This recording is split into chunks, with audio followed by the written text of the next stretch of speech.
connect all the registered participants. For this, we regret the inconvenience. Today's our speaker is Dr. B. Satyanarayana. He is from Tata Institute of Fundamental Research. I welcome you, sir, and I am very grateful to you for agreeing to deliver this lecture. Dr. B. Satyanarayana does not need any introduction because we have already provided you the short CV, and he is one of the internationally well-known scientists of our country. So, with these very few words, I would like to invite Dr. B. Satyanarayana to deliver his lecture. So, Dr. Satyanarayana. Thank you, Dr. Venkatesh. It's always a great pleasure to talk to your students, whether it is at BHU, whether it is now at the Central University of South Bihar. And firstly, I really congratulate you and all your students that whatever I saw on the page, you are now going and looking forward to expanding your campus in a big way and Thank you, sir. Thank you. building a modern science, modern university, the best of the country can have. And I'm very much looking forward one day to come physically and talk to your students. But as you rightly said, in the given difficult times, I think this is the best way to engage with our students. And I hope Sure, sir. Sure. today's engagement will be a fruitful one. Obviously, when we have face-to-face presentation, it's almost always lot more I would say fruitful because you can actually physically interact with them. But nevertheless, let us see the best that we could do it today. And I'm open to all the questions, and please feel free to ask me questions either during the lecture or at the end of, as your organizers would have already briefed you. So with those kind of claimers and disclaimers, let us start today's talk. Dr.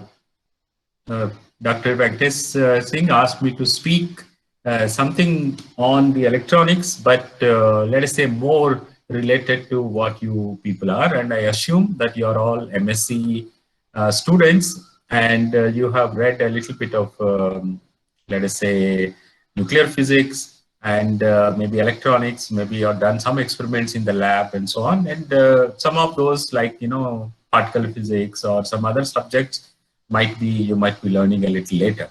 So since I don't know the exact distribution of your expertise and what you learned, and I'll try to keep things a little bit minimal.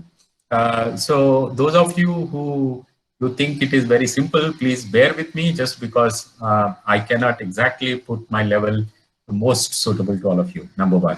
Number two, when you see some of these slides, you might find, for especially those of you who are not familiar with the matter on the slide, you might feel that there is too much jargon or some such thing. Please don't bother about it.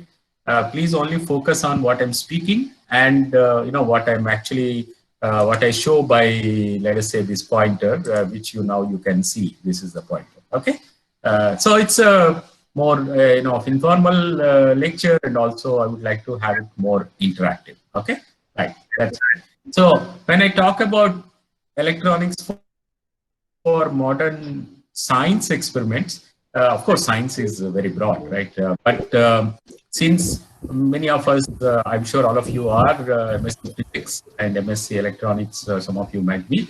So we will try to kind of focus a little bit more. Maybe we have more bias towards physics. But it's true that many of these concepts, especially electronics, is very general, and it is applicable to many other general science experiments. Now, I like some of these quotes, I keep telling to people when I speak. I always say physics is essentially an experimental science, right? Because unless unless we actually, record something, measure something, actually prove something, that is not kind of believed in the branch of physics. I mean, one of the biggest example, of course, is Higgs boson. I mean, the science behind was so clear way back in 1960, but people really had to wait until 2012 to believe that it does the science that is real. And you can see the moment it is discovered in 2012, July around this time, very promptly the very next Nobel Prize in physics was actually given to them. Right? So that is the importance of experimental areas. It could be experimental, the detectors, instrumentation, and electronics. Okay, and that's what brings me to the next line to say, of course, we all study physics and we derive various expressions and we use mathematics very extensively, and we keep, in fact, I say mathematics is mother tongue of science. So because anything you can express very nicely is only in your mother tongue. So we know that we can express physics very well in mathematics very clearly. So that's why I say physics is actually spoken in mathematics. But remember, it is always done using instrumentation. So this is what I was saying about. So since physics is essentially an experimental science, and instrumentation is the one using which you actually do physics. So I think this is, I'm sure you all agree, but so therefore, as you will see in some of my very immediate slides, you will see why the detectors and instrumentation was so crucial for physics discoveries. Okay, so that is my kind of claim to very begin with. I hope I'll be able to kind of justify this and convince you by the time we are done with the presentation. As I said, so since we have to really start with some very rudimentary stuff, I'm actually starting something what we all see around, which is, of course, matter, right? Now, matter could be something living, the way I shown on the right side. So all of us, the air, the breathe, the water, the drink, the sun, the universe, you can really see everything is after all made of matter. And if it happened to be like us humans, of course, we talk about an organism, system. Then we say, if it is connected with, let us say, the blood or circulatory system, we say a heart, we say the muscle, then we talk about cells. And so some of those cells, which are very well known, especially in these days of corona, it should be all very clear to us. And of course, we are made of trillions and trillions of cells. But of course, we are not going to talk about anything today on this aspect.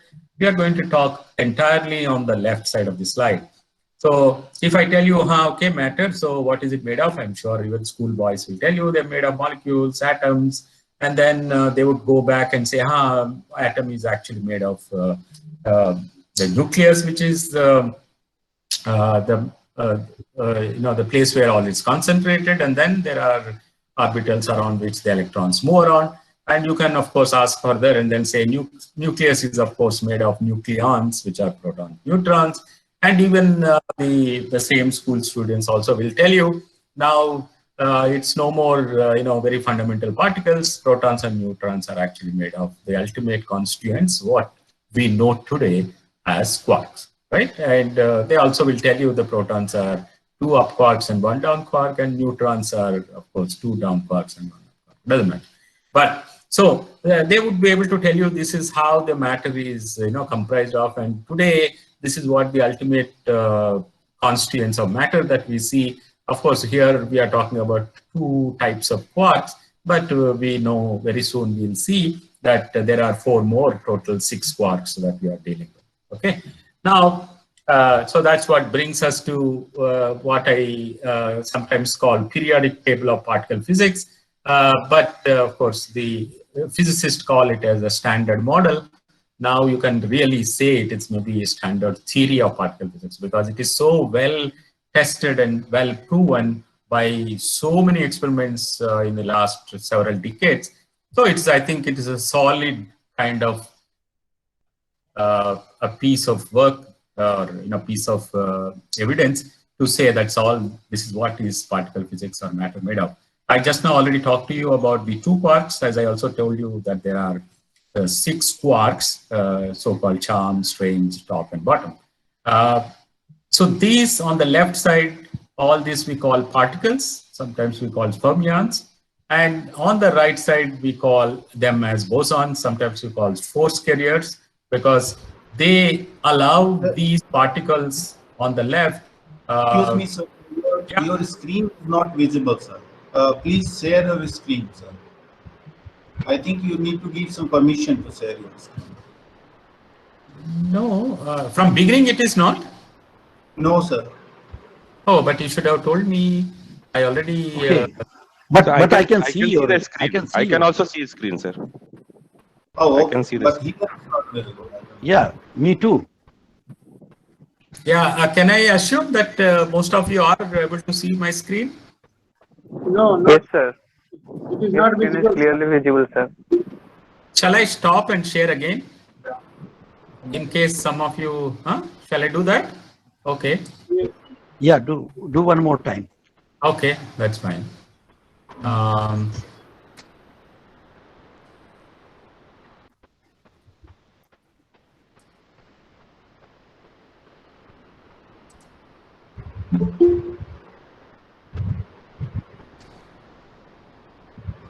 Can you see it now?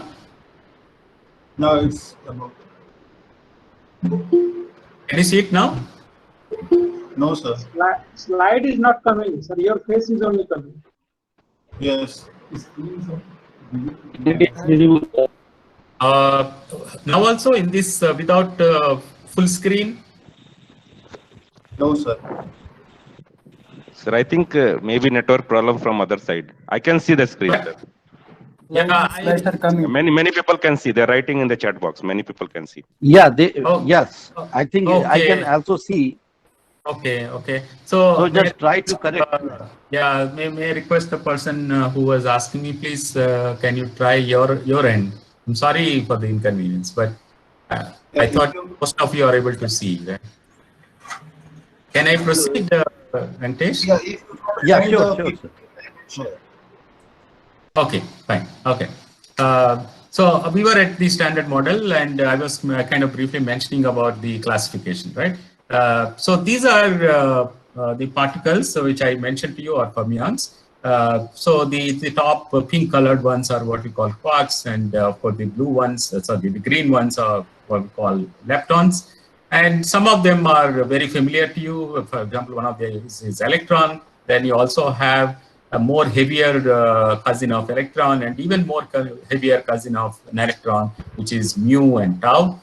This is muon and tau. And some of us, including Dr. Venkatesh and myself and few of us, nowadays work on neutrinos, which are, of course, you have 3 neutrinos corresponding to each of the leptons here, electron, muon, and tau. That's why they're called electron neutrino, muon neutrino, tau neutrino. Of course, I'm not going to go into more details, but you will keep hearing these words a little bit later. So I just wanted to introduce to you. Now, the force carriers are the one due to which the interactions happen between the particles on the left. The gluon, of course, is what is responsible for what we already spoke about, what happens inside nucleus. And the strong force, and the photon, of course, is the carrier for electromagnetic interactions, all that happen in the universe. The Z and W are the so-called carriers for weak force. We just now talked about, for example, the neutrinos, and they are actually mediated by the weak force carriers, which are Z and W. And the most latest about which we just now spoke about is the Higgs boson, which is supposed to give mass to all these particles that you see on the left, right? Okay. So don't worry. I mean, we are not going to go too deep into it, but I really wanted to tell you it's very interesting to know that all what you see from the previous slide that we talked about here, we started from matter and came all the way to only up and down quark. And of course, in between, we also said about nucleus. And so therefore, nucleus is proton and neutron. Proton and neutron are up and down quark. And then atom is, other than nucleus, is only made of electron. So it seems very interesting today to know that all the matter that we are going to see or we are seeing in the universe is actually only made of up quark, down quarks, and electron, right? There is nothing else that we have seen in this slide. Okay, it's very interesting to know. But even more interesting to know is if that's all the universe is made of, why nature somewhat decided to make, as I told you, the next generation of fermions and even the second generation of fermions here. So if this itself is sufficient, why we need to make one more copy of heavier fermions and second generation of another heavier fermions? It's not clear. So it's very interesting stage. So even though we say the field is complete and the particle physics table is complete, but there's a lot of science behind this, beyond this. So I'm sure some of these will be something interesting that you people will be working on. Okay. Now, just one more slide of introductory, maybe two more slides of introduction before we get on to a more pertinent topic. What is interesting, since you guys are all physics students, most of you, what is also interesting and very nice to actually recognize this, thanks to, these three great guys, one is Einstein and Boltzmann and Planck's, the mass, the energy, the distance, the temperature, and the time, in a way, in high energy physics or even nuclear physics in some sense, we use interchangeably.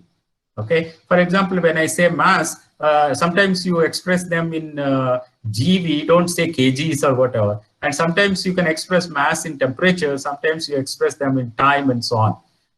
As I said, that is just possible because these three equations, one each by, attributed to these three great people, you can really see that here you have a speed of light as a constant, the Boltzmann K as a constant, which is given in temperature. Of course, this is energy scale, and this is meter per second, so which is time, and this is distance. And similarly, we have the Planck's constant, which is also given in the second here, and then the energy. Okay, so sometimes we say, okay, mass of electron is half a million electron volt, and similarly, of course, we know proton is 1 giga, which is 1 giga electron volt. But by the definition of what an electron volt is, which is actually the energy gained by an electron passing through a voltage difference. If I put a voltage difference between two plates of 1 volt, and if I push an electron inside, and it is going to gain an energy which is so-called electron volt, right? Now, and I can quickly see that 1 electron volt corresponds to 10,000 Kelvin, 1 GeV corresponds to 1 femtometer, because that is the scale that you will see of the proton here, and which is femto means 10 power minus 15 meters. You can see already we have energy and the distance, we have energy and the time, and so on and so forth. Okay, so it's very nice and very interesting to see that one could express these quantities, which seems to be very distinct in the side of classical physics that we learned, but then you can express them very interchangeably. Another very nice thing this slide will kind of put up together, if you see this to be a kind of scale which is in terms of meters, you can see meters means distance. Okay, the scale, we start from, let us say, universe as we exist today and go back all the way to 14 billion years ago as a Big Bang. We are actually talking about scale of things that you see on the right side. We talk about observable universe. We are talking about scale of 10 power 26 meters. We of course use telescopes to look at them, right? Similarly, sometimes we look at radius of Earth, which is of the order of million meters. We of course sometimes use again another kind of telescope, radio telescopes or other telescopes to observe, to study, and so on. We are of the order of meters, right? Humans are of the order of 1 or 2 meters. So we many times image them using ordinary cameras. If you go to a micrometer, which unfortunately nowadays people all talk about because of the virus, the world we are living in, we of course use ordinary microscope, electron microscopes, optical microscopes, and so on. But beyond this, we will not be able to see with any of the gadgets that we are talking about. So people start building so-called particle beams. Particle beams are those circular objects many times in which you introduce basic particles like protons, electrons, the way about which we read before. And then after they sufficiently gain energy, you go and make them collide with each other head-on. That's why sometimes they're called collider. And with that kind of energies, now you remember, we will be able to kind of study something even beyond, okay? Atom and nucleus and, of course, the nucleons and also all the way up to the quarks. Now, again, please keep in mind, this is the scale. Now we already are reaching to a level of 10⁻⁻16 meters, but long way to go. We are actually talking about Big Bang happened at the scale of 10⁻⁻34. We are still less than halfway to go, right? Okay, so when you say this game of study, game of looking at the particles that study using detectors, accelerators, etc. But what is important is that different kinds of equipment, as I showed you on the right side of this graph, are needed to observe things of different size. These are objects of different size, and these are, instruments that you require. And the most important thing we should remember, at least one statement that we should remember before we end this talk today, is the wavelength of the probe radiation. This is the probing radiation should be smaller, much smaller than the object size to be resolved. So if that's why I was giving sizes here and the wavelength of this on the left side. Okay, and so this is very important statement, very profound statement, I would say. So if this is the wavelength, should be much less than the energy, the dimension of the scale, which is nothing but speed of light, Planck's constant, and energy. Now all these three and all these four, in fact, quantities were introduced to you. Just in case you still wonder what is it about, if I want to understand, if I want to probe of the order of X-ray, then I'm actually talking about, if I want to probe an atom which is of this scale, you remember it was somewhere here, right? Atom we said 10⁻⁻10, you require X-ray probe. If you want to probe nucleus, right? If you want to probe nucleus, which is next, you require a probe of 10 power, about 10 MeV. So you can see that it is 1,000 times more here. And if I want to probe, let us say, the nucleon structure, nucleons means protons and neutrons, then I require another 10 times more energy. And if I want to probe quarks, which are even beyond, then, almost 3 orders of magnitude compared to here, smaller, then I require, TeV energies of these accelerators. That's why people say, okay, CERN is having an LHC which is 14 TeV, right? Because you want to probe things at this level. Okay, so this is very important. So only the particle accelerator can be able to kind of accelerate anything with the tiniest objects. Okay, and I also mentioned to you right now we are sitting at around 10⁻⁻18, and we have a long way to go. So this slide is, according to me, it's very important one, just because to get a concept why we require higher and higher energy probes or accelerators in order to probe matter of tinier and tinier proportion. Right? Now, this is again another big claim. I want you to carefully look at it. What is written on the right is the detectors have aided major discoveries in physics. So this really goes with my very first statement. I'm going to kind of display a set of detectors that were built starting from 1869, 1870. I'm not going to go into each one of those. That itself will be separate seminars. But you can see starting from cloud chambers and very old classical detectors, all the way to gas electron multipliers and resistive plate chambers, multi-wave proportional chambers, bubble chambers, and so on and so forth. And I also gave you their time. They're all when they were invented. You can see the times are given. Sometimes I also wrote that they were given Nobel Prizes. So I also mentioned to that when they got the Nobel Prizes for various techniques and various detectors. Okay. Now what I'm going to show is another intersecting these things. So earlier ones were in yellow color, and now I'm actually showing in white color, white font, all the physics discoveries that happened in between. So you can see that there is a physics discovery here. There are a huge number of physics discoveries after the GM counter and cloud chamber. There is a bubble chamber here, and then huge number of discoveries. Then there is the time projection chamber, then there is discovery, then there are set of detectors, and then there are discoveries, and so on and so forth. And of course, many of these physics discoveries also has got Nobel Prizes, right? That I have given wherever it is applicable. So I want to kind of say every time there is a major discovery in detector building or a technique, okay, there are huge number of physics discoveries are happening like a bunch. So that is what made me to think that, you know, many times the detector and electronics and instrumentation technologies have aided major physics discoveries in the history. Okay. Now, when I say that, now we are almost coming to the topic of today's discussion. Since we described here many detector types, I'm sorry, today we are not going to discuss much about each of these detector, how it is going to work, but we focus more on the instrumentation side. Okay, so some of you, if I show you this slide, I'm sure some of you will be able to recognize some of the detectors of your liking or what you learned.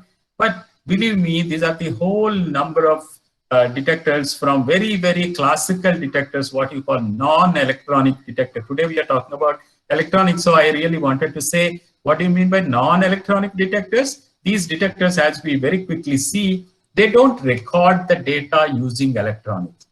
Then how would they record data? For example, if you happen to go to an X-ray radiology lab, okay, they take a picture on an X-ray film, right? It's not electronics. It is something, you take an X-ray beam, creating an image on an X-ray film like an emulsion. It's like a chemical, if you like to call that as. Similarly, you have bubble chambers, cloud chambers, which we will see the pictures of them very soon. But rest of them are all supposed to be electronic detectors, to the level that the signals which are produced by gas detector, scintillation, and so on and so forth are the ones which are produced by detectors by the passage of radiation through them. That is what we call radiation detection. And the signals which are produced by them are going to be recorded by electronics. Okay, and that is the topic of today's discussion. Now, since this is the only slide, I might kind of spend some time on their detectors, but let me tell you, but some of you who still think detector is a foreign word, sensor probably is a more commonly used word. People call transducers and sensors and so on and so forth. But for any radiation to be able to be detected, you need to have a sensitive detection medium. Now, when you say I'm taking an X-ray film, I need to have an emulsion which is sensitive to X-ray so that it will give me an image of it. Now, similarly, if I want to detect some radiation, let us say muons, electrons, protons, whatever, I need to have a sensitive medium. In this case, it happened to be gas. And you can see there are a whole number of detectors which use gas as the sensitive medium.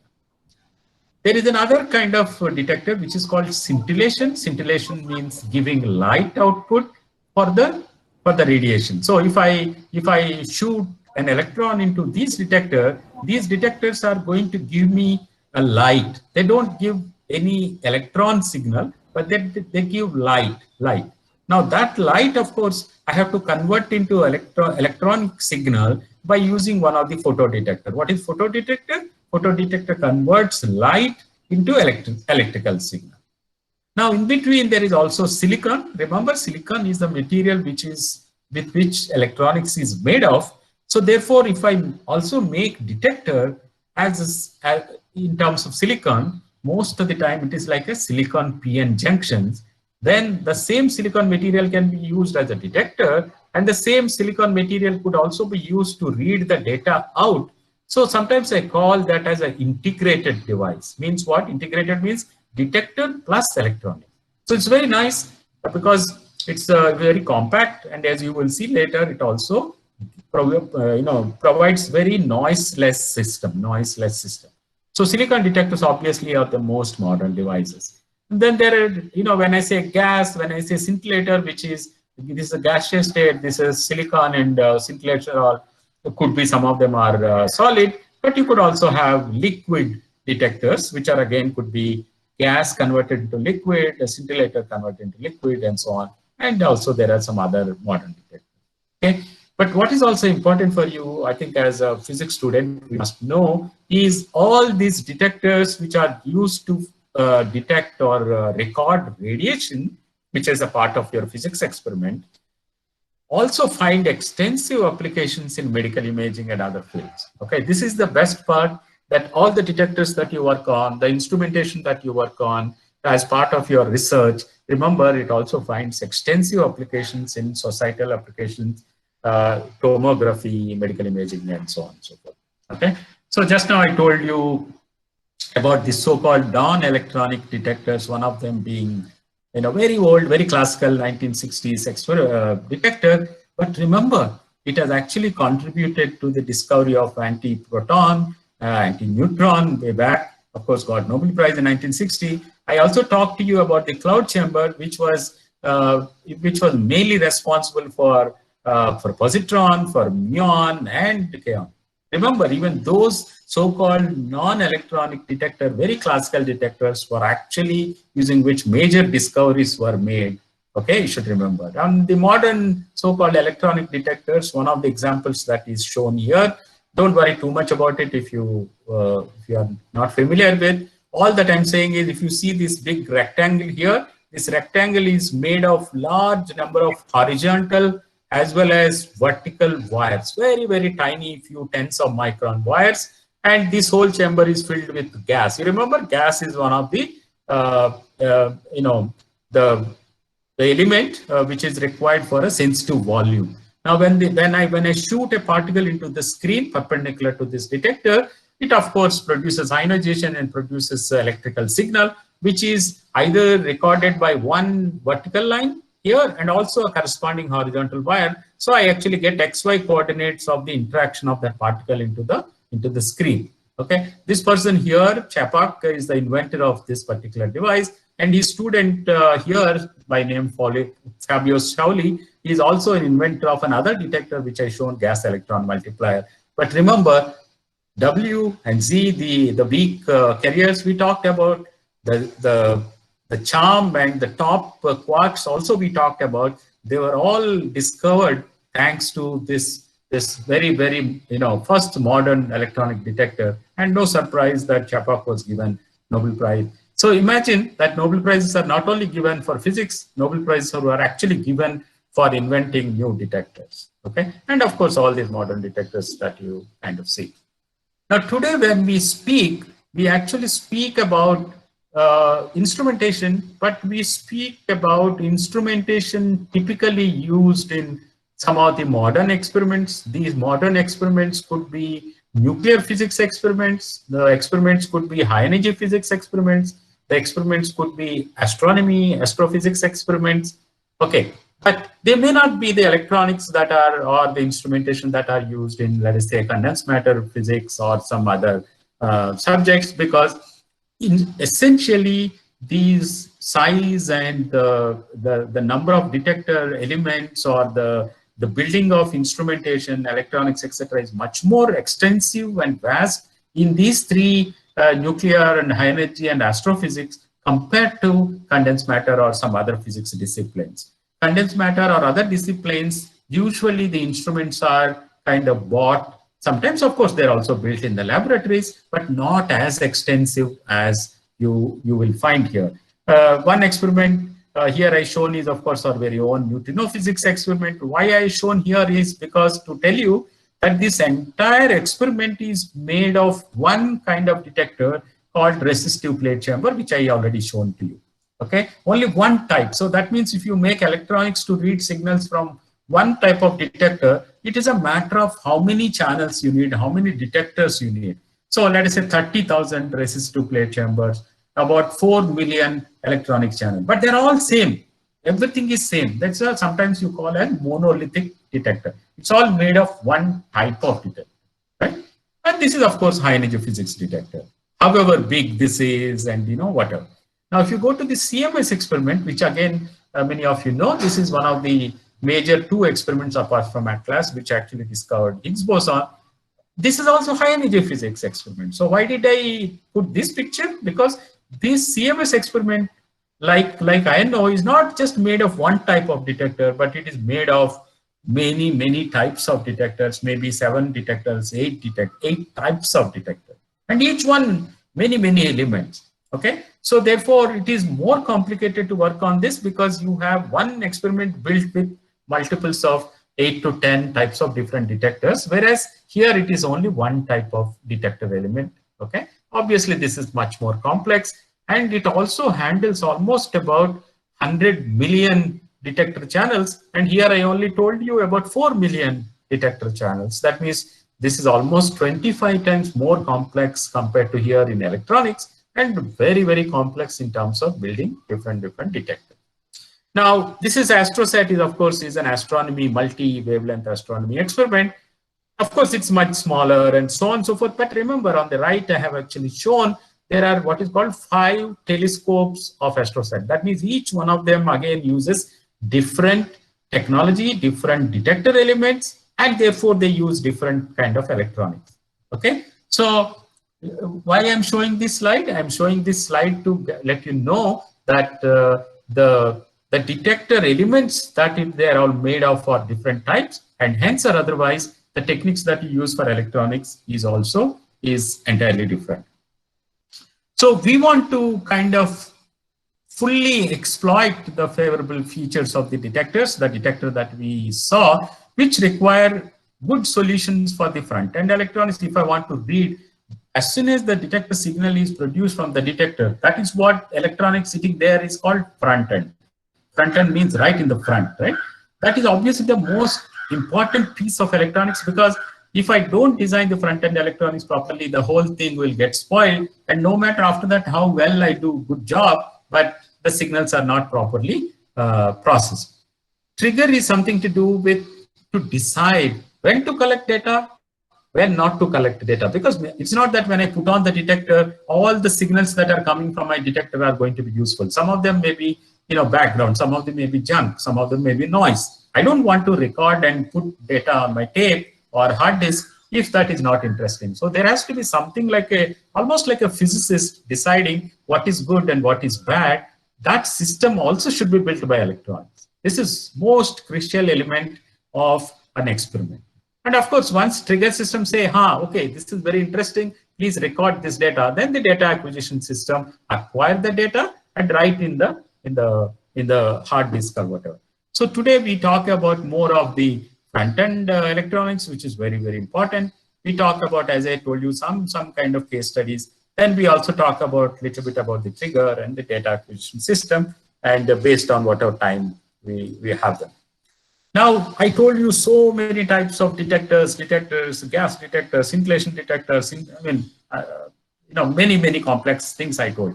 But the great thing about all those detectors is that any detector you tell me, from a point of view of an electrical engineering or electronics engineering, I can tell you, I can convert that whatever physically maybe the detector, I can convert that in terms of electrical components as a source of current, which is written here, I, this is source of current, and a capacitor, which is parallel to this source, which is sometimes we call as detector capacitance. That means for me, the detector looks like a capacitance. Capacitance is either has 2 parallel plates and there is a dielectric material inside. The dielectric material is what I talk to you as gas or a liquid or whatever.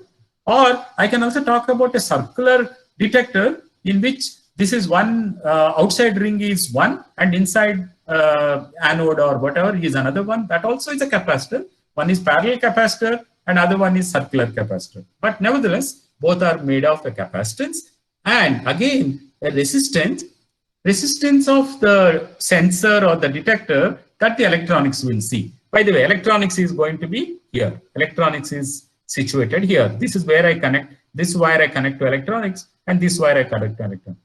So this block here is any detector you show me, and if I ask you to design electronics, these are the only 3 elements. This is very nice actually, because otherwise I'm telling you all the time very complex thing about electronics detectors, but you don't have to worry about them. You only have to bother about these 3 elements with which you see a detector as an electrical engineer. If you are an electrical engineer, you don't care ionization, you don't, Compton effect, what are the physics concepts that you think of, pair production, photoelectric effect, etc. Right? This is all the detection mechanisms. But all you need to worry about is my detector is going to give me some current. It has certain detector capacitance. It has certain resistance. I don't care about the rest of the thing. Okay.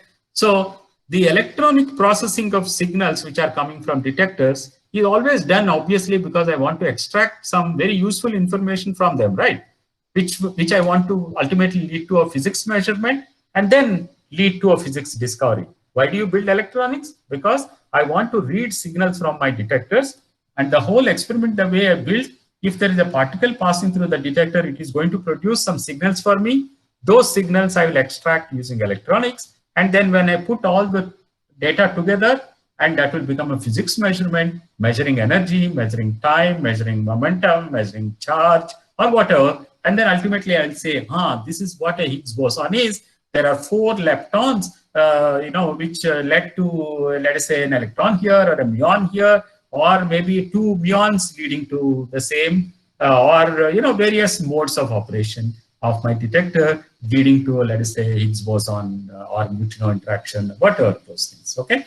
So purely from an electrical point of view, this is what make your life very simple. But when you look at the signals which are coming from the detector, I always worry about these 4 things. What are these 4 practical applications for the issues? One is how big is my signal? Of course, that depends, right? When a radiation passes through my detector, depending on what is the path of the transit time, the transit time means the relativistic particle passing through my detector, how much time it took to pass, that much time I will see the detector signal. So what is my duration of my signal? And if I have a detector, which I say what is called calorimeter. What is calorimeter? Calorimeter measures the energy of the incident radiation. So what does it mean? If I shoot a particle of 1 MeV, I got, let us say, 1 millivolt. Now, if I shoot 100 MeV signal, I should see 100 millivolts signal, right? That is linear. Otherwise, if it is non-linear, I'll find it very, very hard to be able to acquire the data. So linearity of my device is very important. Reproducibility is most important because today I set up a detector and, do the whole thing. It gives me some signals, and tomorrow the same beam is giving say different signal. Obviously, nobody will believe your data. Nobody will believe your results. Your paper will not be able to publish, and there is nothing at the end. So reproducibility, in spite of variations in the temperature or pressure or whatever it is, this becomes very important. Ultimately, remember, like all of us human beings, even the detectors do age. The electronics also do age. Age means what? They degrade naturally depending on the operating conditions. Sometimes where they're working, suppose it is operating at a very, very huge radiation field, okay, which will affect, like silicon detector, if I operate them in a very, very high radiation area, the PN junctions get damaged and then it will start aging. So I have to really worry about these 4 very important factors when I want to build electronics. But you cannot say, no, detectors should not age, they should not become non-linear, their duration should not, I cannot say that. But what I can do in that case is, time to time, you keep calibrating your measurement. What calibration means? My signal, my detector gives me, my electrons give me this much signal for this fixed energy. Okay. Now, after 1 month, after 1 year, I will again give a fixed energy and see what is my signal that is produced. If that signal has changed compared to older one, then I say, oh, my detector has aged, my electronics aged. So I can calibrate. I can calibrate. Time to time, I must calibrate. Otherwise, my calculations all will go wrong. And then, as I said, it will be very difficult to kind of convince the world that the discovery that you made, the measurement that you made is correct. So calibrating all measurements are the most important. Anybody who build the experiments and run physics experiments, they very well understand what you mean by calibration. Okay. Sometimes even, like a multimeter that you use in your lab, once in a while you have to send to an agency saying that please calibrate. Otherwise, today you measure as 1 millivolt. Tomorrow, if it becomes 1.5 millivolt, that is very bad, right? Because then you make wrong measurement. Okay? Sometimes you also have to worry about what are electronics you made. What is the smallest signal that it can measure? What is the largest signal it can measure? Because if your physics goal is to measure signal up to some large signal, if you want to measure very small signal, if your instrument doesn't support, then what will happen? Some some small signals you are missing, some large signals you are missing. That means you are only seeing a picture which is not complete picture. So you have to obviously design your instrumentation such that it can measure the smallest of smallest signal. It can measure the largest of the largest signal. But it doesn't mean that I can measure any small signal, I can measure any large signal, but I should know what is the limitation of my measurement. Okay, that is sometimes called dynamic range. Dynamic range, what is smallest signal, what is biggest signal, and all the signals in between, I should be able to measure them, right? Another important factor when you build instrumentation is so-called precision and what is also called accuracy. As a physics student, you should really know about these two facts. For example, if in this game, suppose I want to shoot, let us say with a gun, something at the center of this circle, right? Now, if I'm shooting, I got 4 points which are actually on this circle. I can say they're pretty accurate because I want to actually shoot here where the mouse pointer is, but I'm able to shoot in with these black dots, which seems to be quite good because it's very close to the point I want. But what is not good is, well, sometimes I'm shooting here, sometimes I'm shooting here, sometimes here. So they're not very precise, but they're very accurate. I mean, highly accurate, I would say, right? On the other hand, in this left-right figure, you can see this is where I want to shoot, but I'm shooting all points far away. So which is not good in terms of accuracy, but they're very precise because they're all coming very close to each other. Okay, so one is high precision, but not so good accuracy, but this is very accurate, but not so good in precision. As a physics student, if I want to represent this layman figure here, so if I look at this as the value that I measured, and let us say a set of probability density, I would like to have, this is what I want to measure, but today I'm measuring a point which is here. So this is accuracy is given here. Obviously, if this vertical lines comes closer and closer and closer to my reference value, I am very happy because I'm able to measure very, very accurately. And the distribution of what we call Gaussian distribution or binomial distribution sometimes, or bell-shaped distribution, that tells me how precise I am. I want all the measurements to come right on this line, but you can see there is a width, there is certain width, and I want to obviously minimize the width so that it becomes more and more precise. This is like here. But remember, so any measurement, any instrument that I want to design, I want to aim for very high accurate, very high precision, right? Okay. So when I come to say that, okay, now I'm ready, I understood the basic concepts of what it is, and I want to go ahead and build an electronic system. So what is the top down you see? What is that the entire thing look like to you?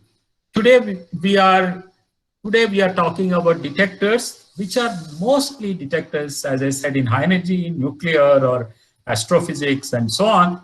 You can call all of them as particle detectors. They can detect passage of particles through the volume of the detector. Particles, as I told you, what I described in the standard model, they're all particles. So any particle passing through my detector is going to do through to certain physics processes that happens. It could be photoelectric effect, it could be pair production, it could be Compton scattering, it could be ionization, whatever. Due to the physics processes, it is going to produce certain charge. It is going to give me some charge, which are in terms of electron. It is going to give me certain number of electrons, and I multiply each electron by electron charge. I get an electrical quantity called charge. That charge is my basic information, which I want to use electronics and record for you, right? So in the detector world, if I tell you, you will tell me, oh, I want to detect energy of this particle. I want to detect the time of flight, you know, how fast this particle is moving with reference to the relativistic speed, the speed of light, if you like. And therefore, I use these particle detectors. And we already talked a little bit about types of detectors, scintillator, we said, solid state detector like silicon, we mentioned, gas detectors, and so on. Okay, very good. Okay, so I already have a particle detector. I want to measure energy and time. I want to use one of these detectors. Excuse me, sir. Yeah. Sir, can you just click on present your screen again, because I think someone have interrupted in between your video. That's why we are not able to see your screen, sir. Okay, I stop share and again come back. Is that No, what no, you're... sir, just click on share your screen. Just only that. Yeah, but I can't do it until I stop this screen and come back. Is it visible now? No, sir, we are not able to see your slides. That's what we are Okay, not. okay. So let me once again do this. Uh,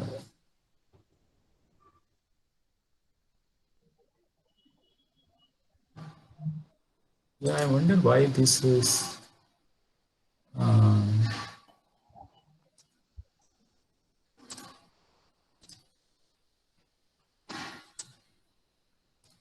what about now?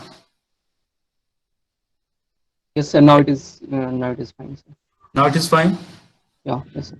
Yeah, now it is coming, sir. Fine. Okay. So please interrupt me if you can't hear me or if you can't see the screen, because both are very important. Okay. Is it okay now? Thank you. I'll go. Okay, fine. So I was just mentioning about the detector.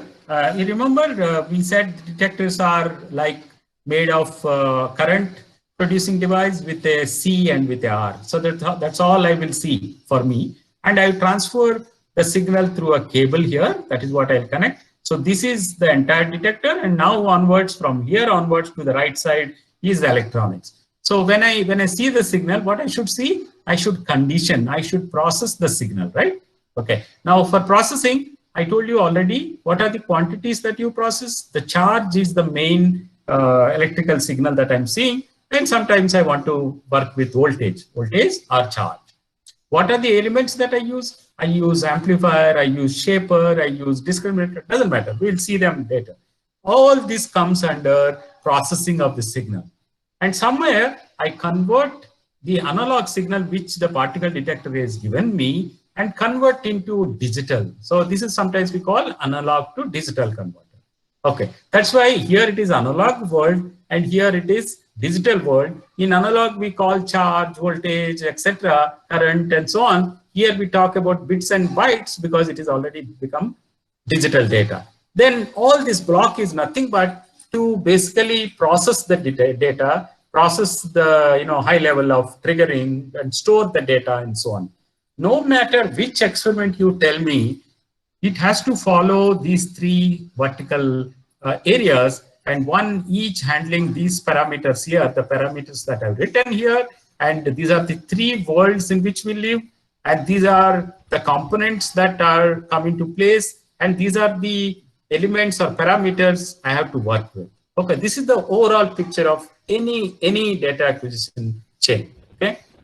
So since we talked about here, the first element itself is an amplifier. Why do you require an amplifier? Because the detector gives very small signals, right? So many times the signal that is coming from amplification is very small. So therefore, we would like to amplify that signal. Sometimes we amplify the voltage.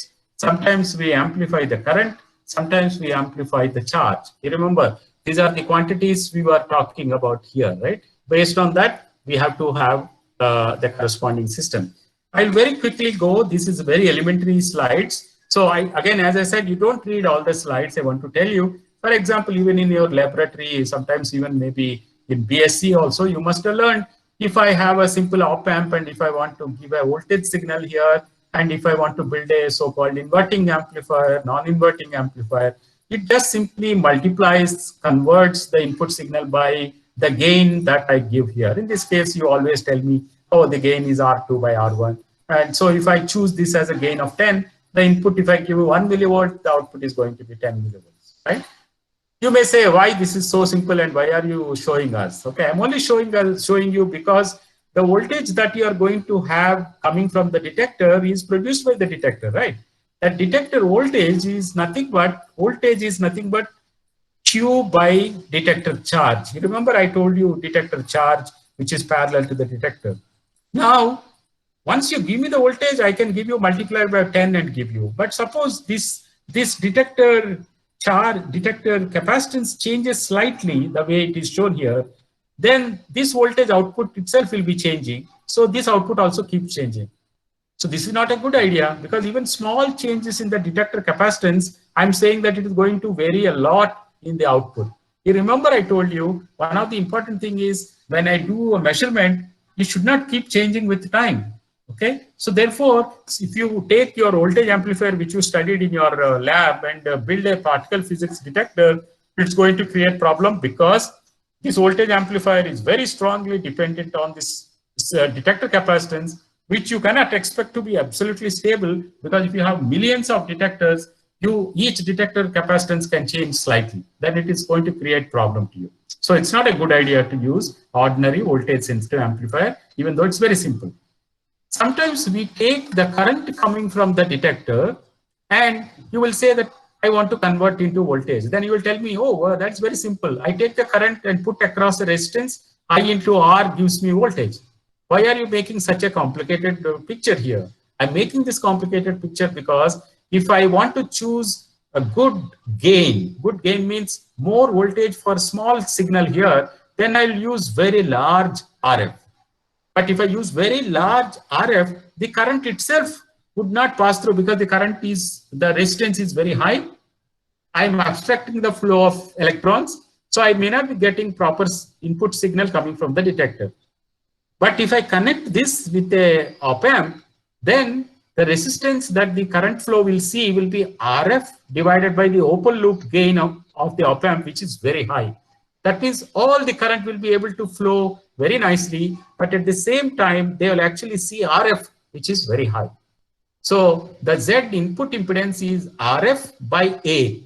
Okay, A is very high. So that means I'm able to kind of get a good free flow for the electron. So you see, current amplifier, the way you say voltage is nothing but I into R, Ohm's law, but it is not that simple when you build a current amplifier in a high energy or nuclear physics, because you need to reduce this RF for the current flow, but you want to increase RF for the gain. So this is how we build circuits when we do that in the lab. Ultimately, since as I told you, the main signal is charge only. So best thing is to make an integrator circuit where the charge that is coming out here is held across a capacitor here. So it actually charges the capacitor. Okay, and charge held across a capacitor gives me voltage. So I'm converting charge into voltage by using this capacitor. And if I ask you simple, formula to calculate what is the gain, which is nothing but output voltage by input charge, you will tell me V out is nothing but minus Q by CF. CF is the feedback capacitance. So obviously, if I choose small and smaller capacitor, I get better and better output voltage for the same charge. That means the gain of the circuit will be more and more if I use smaller and smaller capacitance. This is very, very nice because this capacitance, just like the earlier one resistance, is going to be multiplied by the the open loop gain of this op-amp.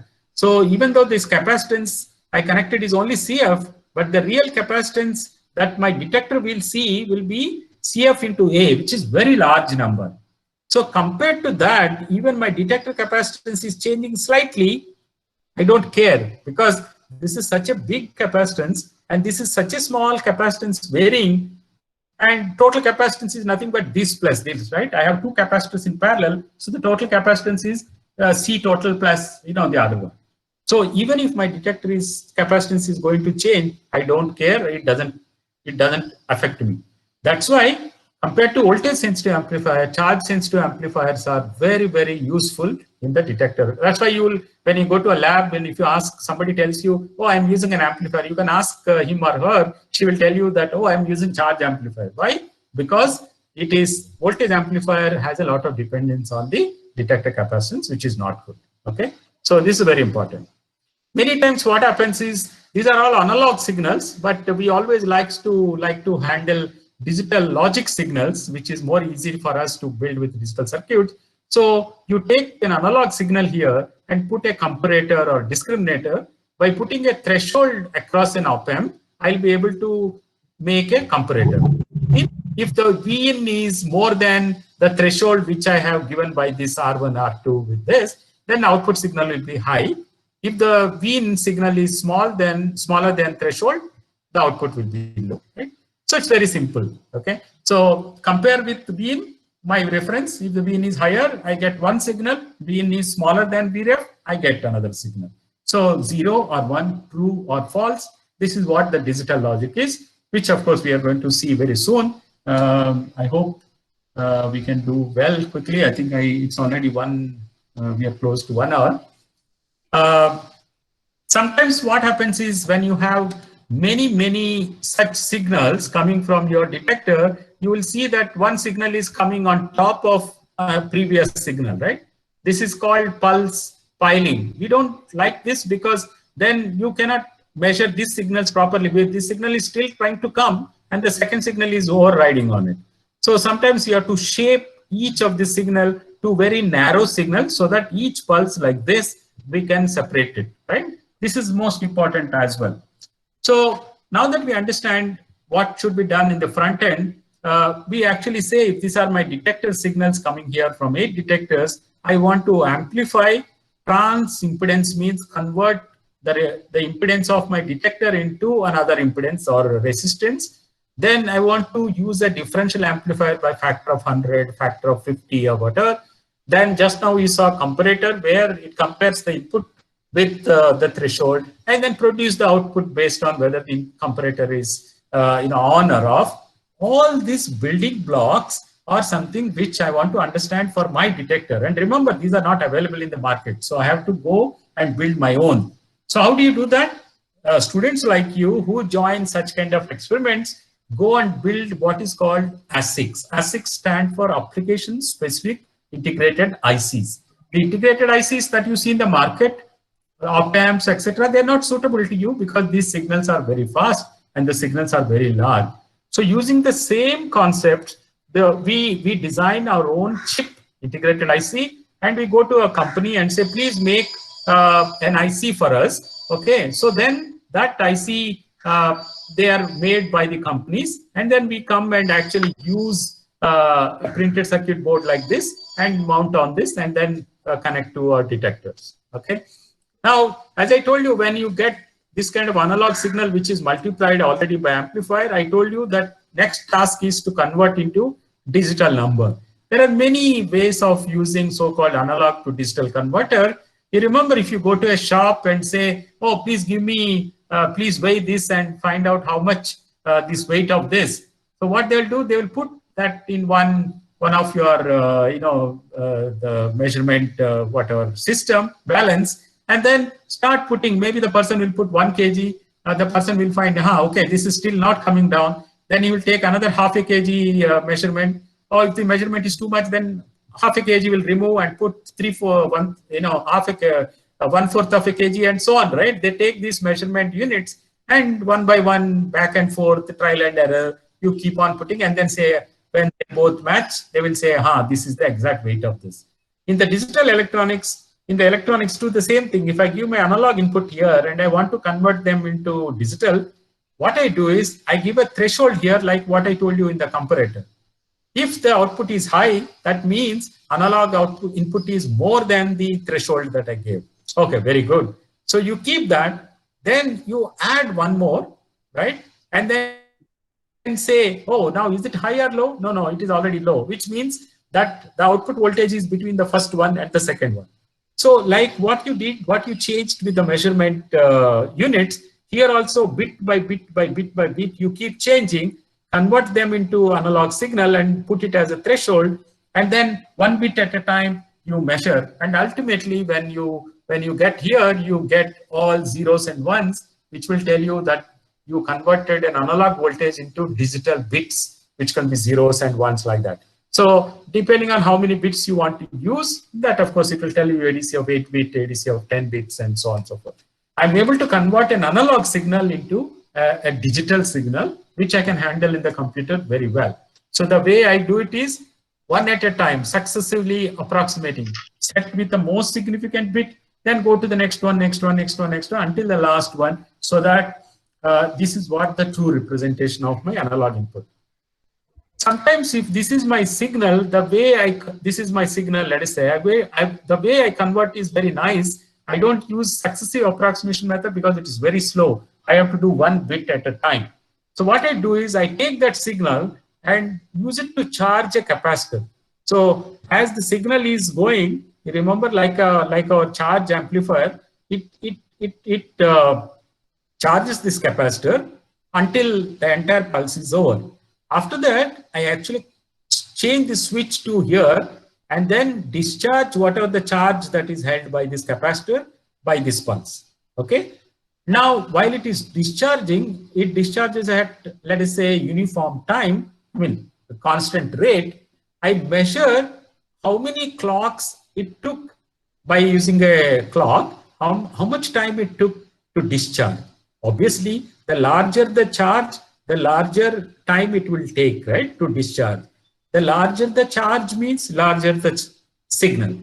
So this way, I can get the final data, final counter, how much time he took that counter corresponds to the charge of the input signal. So this is a very nice, elegant system. And most of the time, once again, we don't use this ADC in our system, but we use this ADC, which is called Wilkinson type ADC. So we can convert what is so-called area under this curve, which will give me the charge that I will be able to measure by charging this capacitor and discharging it at constant rate and measuring the time, how much time it took to discharge.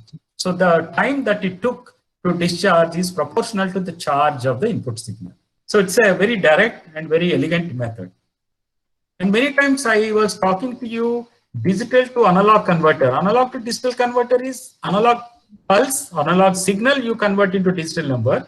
D2A converts the input which I given digital into analog signal. Okay, those will be also used many times in the instrumentation. Now, sometimes you remember we said energy measurement. We also have to measure the time period. What is time period? Suppose there is a particle traveling in a detector. How long it takes to go from one part of the detector to another part of the detector, which is like a stopwatch, right? But stopwatch, it's fine, but these particles travel typically at the speed of light, relativistic particles. So that means they can travel, 1 meter in 3 seconds, 3 nanoseconds. Okay, so how do you time interval? For that, we use like analog to digital converter, we use time to digital converter. Okay, so if I have a start which is at this point, and if I have something which is called stop means when it reached the other end, this time difference I have to measure using like what you see here, which is nothing but like a stopwatch, right? But only difference is you will be measuring not milliseconds or seconds, but you will be actually measuring nanoseconds or femtoseconds, which is very, very small time interval. Once again, just like you build earlier amplifiers which you using application specific integrated circuits, here also you build the same concept. See, now I'm explaining the same concept. There is a start, a reference signal from where the particle started, and then the particle reached another reference signal called stop. I want to measure difference between the start and the start and the stop. And I have a clock here. So I can divide this as a number of full clock cycles, which is T3, that before the clock starts, small time element T1, and after the stop ends until the next stop signal, until the next clock signal. So my actual T signal is nothing but T3, which is here, plus T1, which is here, and minus T2, because my signal ended here, but I have to subtract this T2, no, because I'm waiting until the next clock cycle. Now, this to build in digital electronics is very simple, because again, you design your own chip. There is no electronic circuit in the market that you can go and say, I want to measure 1 nanosecond stopwatch, please give me. Nobody will give you, because it is very, very difficult to design. So we design our own application specific integrated circuits. And for example, this particular chip can give you 125 picoseconds difference. Means I can measure even a tiny time interval of 125 picoseconds. So we have to design such kind of circuits. Okay. Then only you will be able to. You need 5 more minutes or 10? Another 10 minutes maximum. Okay, boss. Okay. Keep going. Okay. So one thing that we need to worry about is when you have, I told you, when you have detector building system, you need to know when actually record this data, right?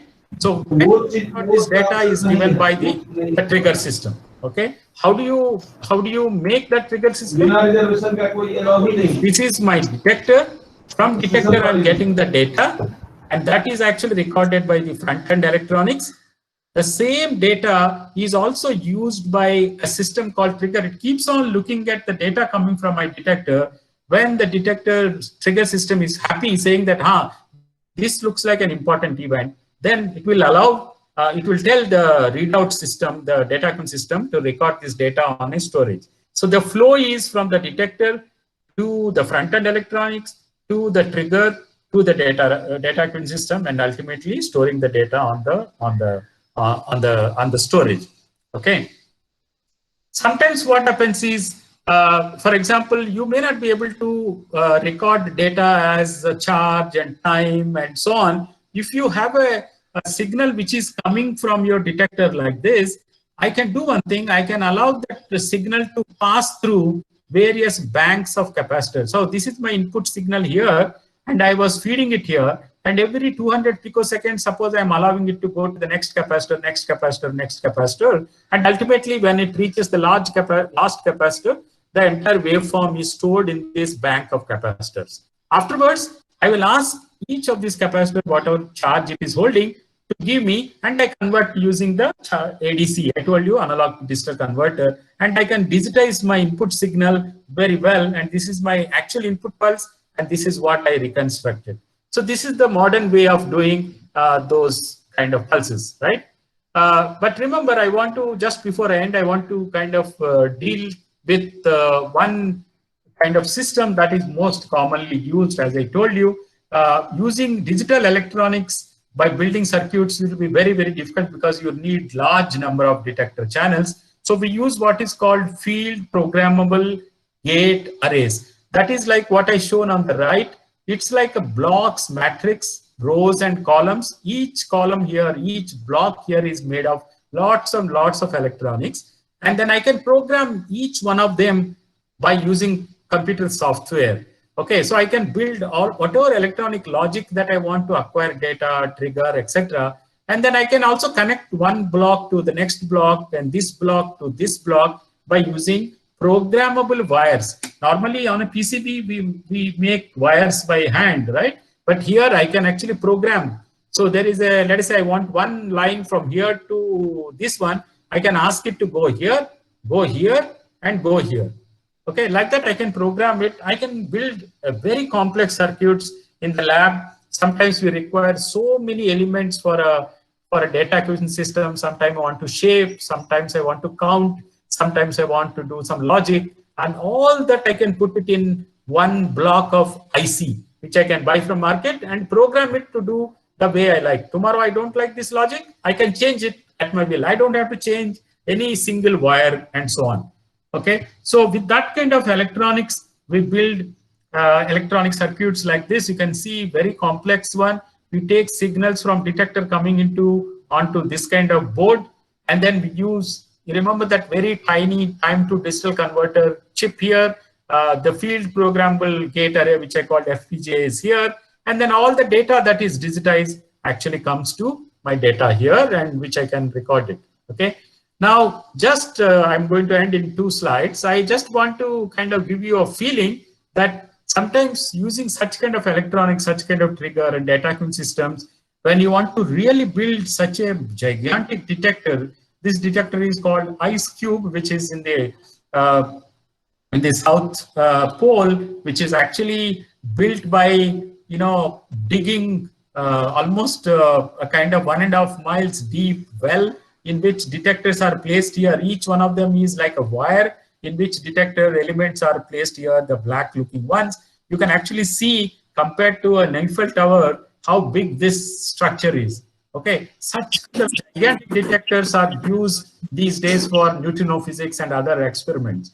Now, these black lines are made of so many detector elements. You remember I talked to you photo multiplier tubes, okay, and they're all strung on a wire which is more than 1 mile, 1.5 miles, and so each one of those things look like a round shape, and this is the photomultiplier inside, and like this there will be 30-40 such things like a beads in a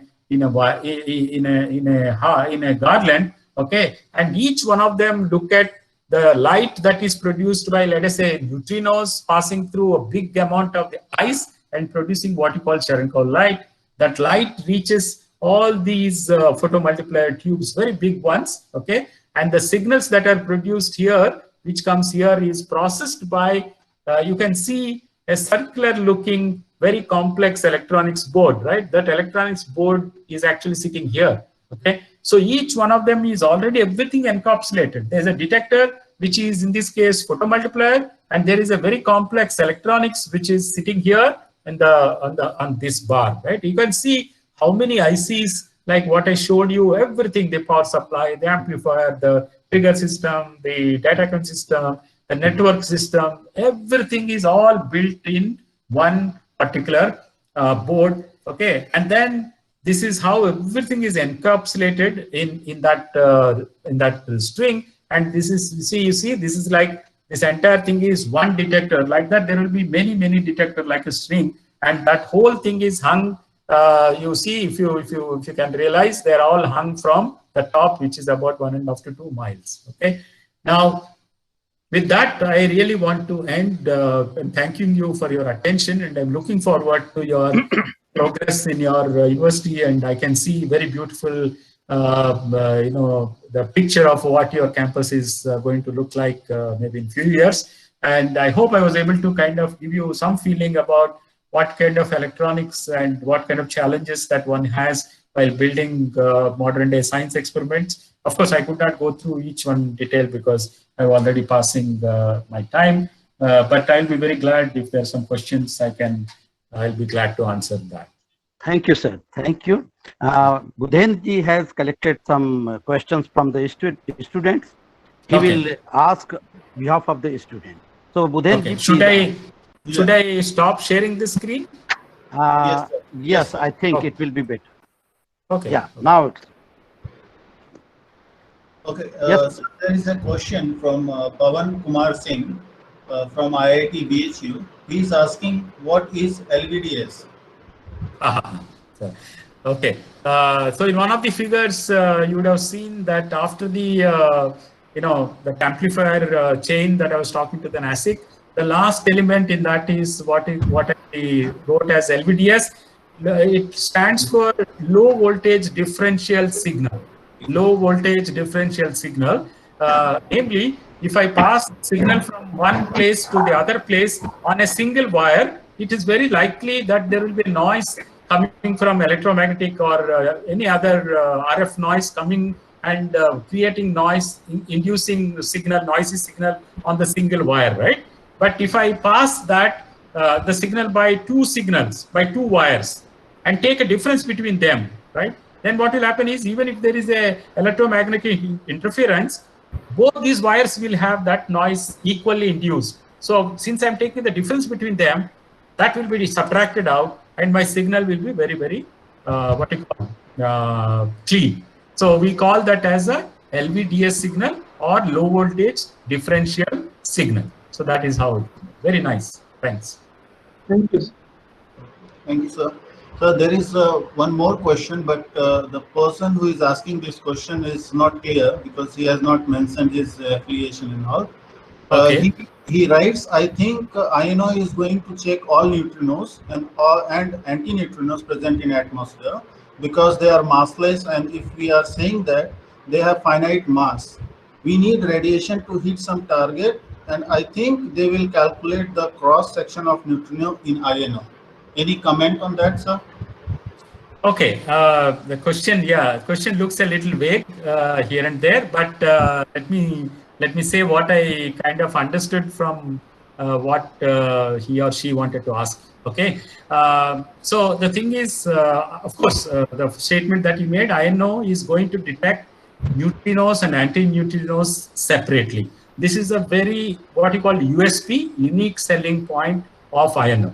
Okay, because I know if you see the detector picture that I've shown, he's an electromagnet. It is magnetized iron calorimeter, and then depending on whether neutrinos are interacting inside the big 50,000 ton detector or anti-neutrinos are interacting within that, it produces charged particles in terms of, let us say, mu plus or mu minus.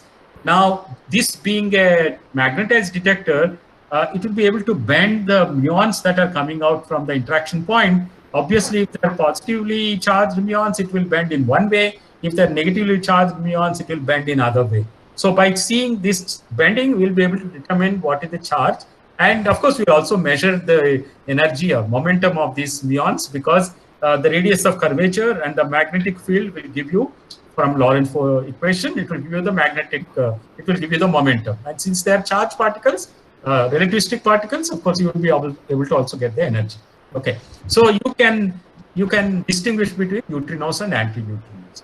Now, the other point which made me a little bit confused is when the neutrinos come in from atmosphere and interact, either they'll interact with the charge current interactions that way I said, or it could be a neutral current interactions, which means that neutrino remains as a neutrino but only produces nucleons in the process. Both of these reactions we'll be able to record them inside the neutrino detector, INO detector.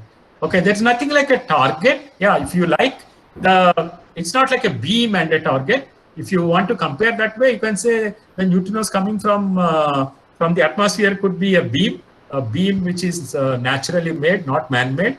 And the target, if you want to say, it could be a detector. In our case, iron is a target as well as the detector. Thank you, sir. There is one more question from Surya Kanta. He writes, why INO is interested in the atmospheric neutrino, not other kind of neutrino in our universe? Yeah, that's once again a good question. Obviously, I mean, even if I build a detector which are like a Kamiokande, or let us say build a Dune-like detector, Kamiokande looks for solar neutrinos, a Dune detector looks for, let us say, accelerator neutrinos, or another experiment looking from so-called neutrinos produced from reactors. You could always ask a question saying that, oh, why you are interested in this, why not in that? Okay. Anyway, question is that we don't have an accelerator in the country, so you can't have an accelerator-based neutrino experiment. You could have reactor-based experiments, of course, but for that also you need a big complex of very large energy reactors in order to get a good amount of flux from the neutrinos coming out of the reactors, which is also a bit of difficult situation.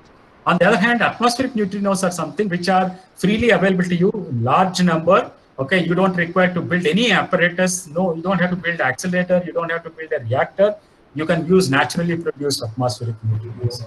Even from the physics point of view, for example, the so-called mass hierarchy or other problems, or even so-called neutrino oscillation parameters, they are already measured quite accurately using in the solar sector and reactor neutrino sector. But atmospheric neutrino sector, there are still quite a few open challenges, especially if you are able to kind of distinguish between neutrinos and anti-neutrinos, because neutrinos and anti-neutrinos are known to, when they pass through matter, they actually what do you call, react differently. They actually they produce different kind of phenomena. The effects of matter on these two are different. The effect of matter on the neutrino is different from anti-neutrino. So one of the big problem that we want to, as of today, understand or at least get some picture about it is so-called the mass hierarchy, right? I mean, the so-called three mass eigenstates, nu1, nu2, nu3, using which you actually build the flavor eigenstates. The solar and reactor sectors have already identified nu1 and nu3. nu1 is smaller than nu2, but they don't know whether nu1 and nu2 are themselves are smaller than nu3, or nu3 is smaller than nu1 and nu2. So this is what is called a normal hierarchy, nu1, nu2, nu3, or inverted hierarchy, which is nu3, nu1, and nu2. Only INO as of now has a capability to be able to distinguish between them because of the special quality of a special USP of this detector in the magnetic. So why we wanted to build atmospheric neutrino is because atmospheric neutrinos are abundantly, freely available with no cost. You don't have to build anything. Secondly, there are lots of physics problems which are waiting to be solved, complemented in the neutrino sector. So both these reasons are the motivation why we went for atmospheric neutrinos.